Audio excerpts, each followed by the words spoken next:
I want to tell you the story of how I was able to improve my 5K time by 3 minutes in only 10 weeks. This is the story of how I became the local legend.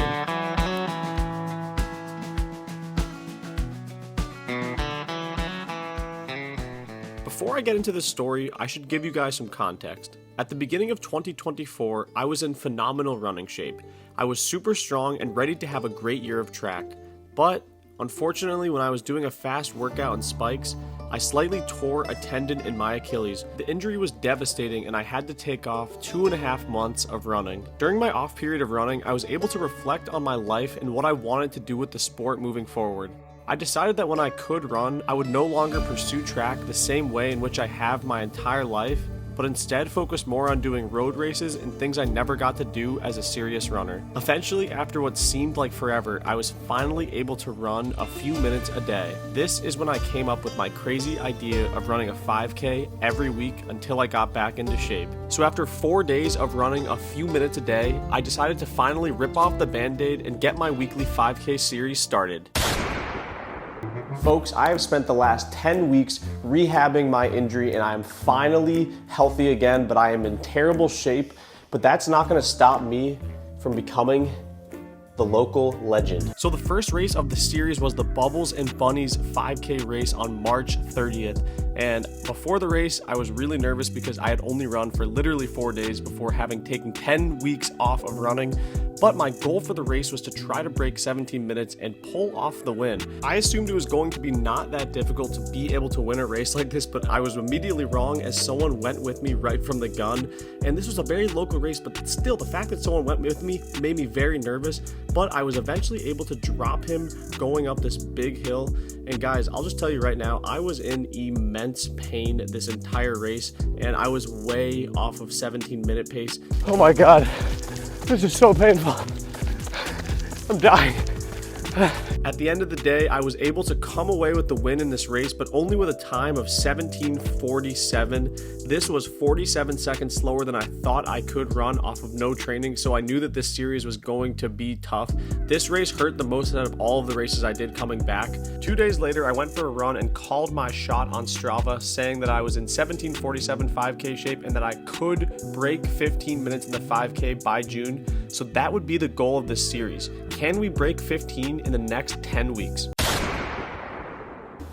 Look what we have here. My very own athlete special cotton tank top. This is the luxury of being able to not have to spend an hour before a race warming up. You get to do fun things like this. One, and they're off.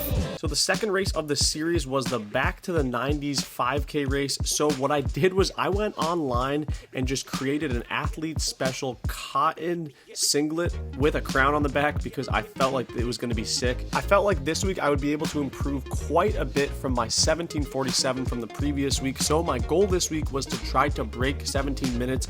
I pushed it hard. I ran 5:25 through the first mile and just continued the pace. And in the end of this second race, I hit a time of 17:10. So I still did not break 17 minutes after 2 weeks, which was brutal, but I had another race next week. All right, people, the big race is about to begin.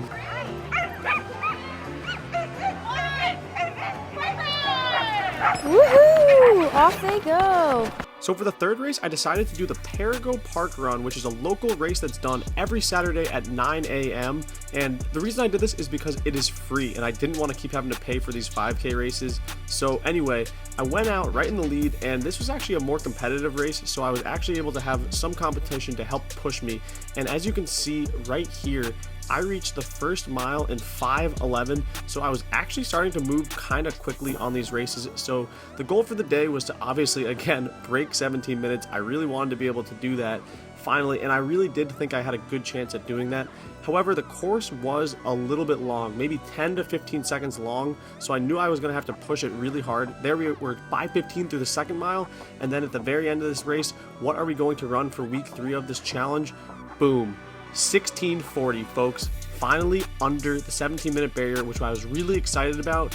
And after the race, I was able to interview some people and just kind of get the community vibe going, which was a really fun part of this series. Emerge onto I-5 South. Okay, We just got to the Renton Park Run. Gorgeous day out, wouldn't you say? I'd say. All right, people, this is the way it goes. Can we pull off our 4th win straight? Let's find out. So for week 4, we were in Renton for the Renton Park Run, and I was suggested to do this race because it's a very fast one. But here's the main thing that I wanted to tell you guys about this race. I was able to finally wear my super shoes again, which really helped me out. I was able to come through the mile in 5:16 and then negative split that second mile in 5:14, and I even closed this race in a 5:01. But it's a 5K, so it's a little bit longer. But in the end, I had a massive time of 16:01 on this super fast course. So within 4 weeks, we had already dropped almost 2 minutes off of our time. And again, I got some interviews after the race, which was a really great time, but it's time for race number 5. This week, I was in California to support Allie as she competed in the steeplechase, and actually she qualified for the Olympic trials here, which was hype, but I had a park run the next morning. All right, people, I'm not gonna lie.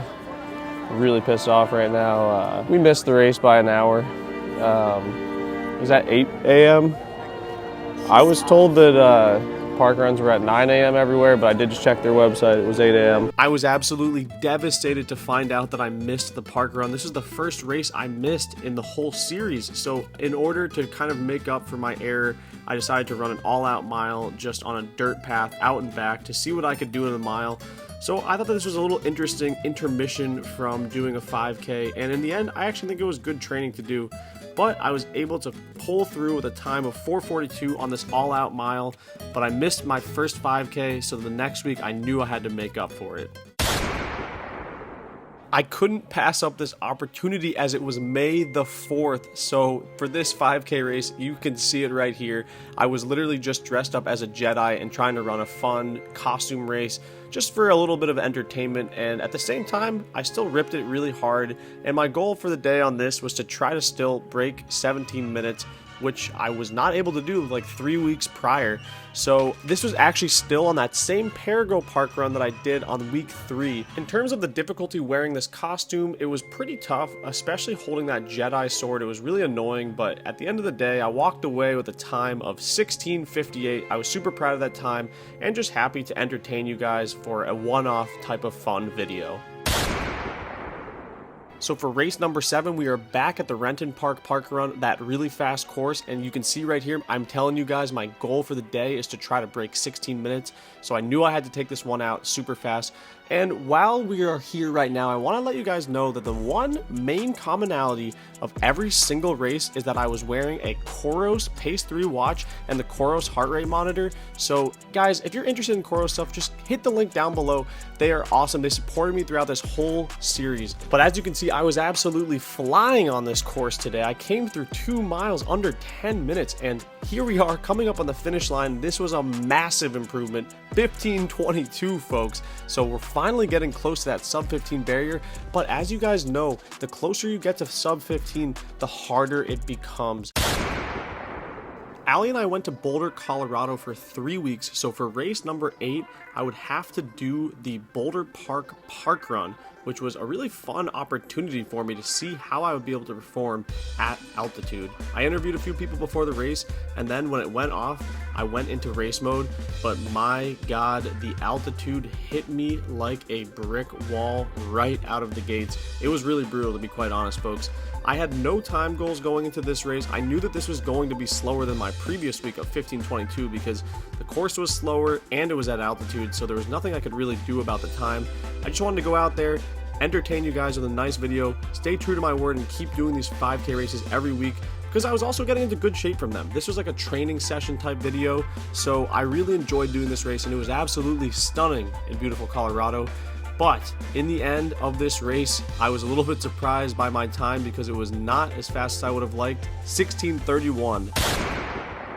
I ended up not running a 5K the next weekend because on the Memorial Day, there was the Boulder 10K, so I could not pass up this opportunity. This was a very hard course though, and my first ever 10K I've ever done. Here I got some interviews with some awesome people, and just this was an amazing community vibe. Part of this whole series was just getting a great community vibe out there, so shout out to all of you guys who really enjoyed it. But here I am doing the Boulder 10K. I had no expectations for this, but this is sort of my new mantra, which is just to go out there, have fun, and compete in races even when you don't feel like you are ready. So I ended up being in the second wave of runners, so that's why there's so many people around me. But in the end, I kicked towards the finish line, and again, I had no clue what I was running the whole race, but I came through and ran 33:28, which is actually really solid for the altitude. So I was really happy with this, and I think overall I finished in 72nd place. So it's a massive race, and I was super pumped about it. So for race number 10, we were back from altitude and I was feeling fit. The course record at the Perigo Park Parkrun was 15:30. I wanted to break that. I had to run 16:40 and 16:58, the two prior times on this course, as you guys have seen from earlier in this video. So I wanted to go out there and destroy 15:30, which was the course record. And I was feeling super fit because of the altitude bump that I got from Boulder, Colorado. This really fast kid went out and took the pace out, which really helped me, but I was still able to come through the mile in 4:49 and drop him eventually. And yeah, guys, again, the altitude made me feel so good after coming down from it. So I really wanted to just master this course, become the true local legend of the Perigo Park Parkrun. You see here, I'm coming up on mile 2 in 4:54. So I really was ripping these first 2 miles and then closed this race up hard. So at the end of the day, again, the course record was 15:30. So I ended up running 15:18 to break the course record. On March 31st, I ran a 5K without training in a time of 17:47. I've been training hard over the last 10 weeks, and today I'm finally attempting to break the coveted 15-minute barrier in the 5K. Can the local legend finish the job? Let's find out.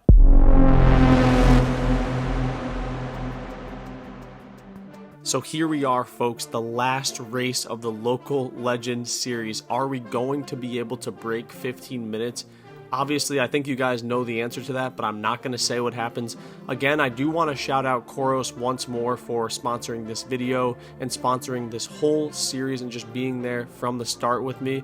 Obviously, there's this incredible data that they show. You can see my pace, you can see my heart rate, you can see the course map. Coros has the best products out there, so hit the link down below if you are interested. But this is the end of the series, folks. Are we going to break 15? I pushed as hard as I possibly could in the end of this race. I even dropped a 4:40 third mile, but when it was all said and done, people, I think you know what happened.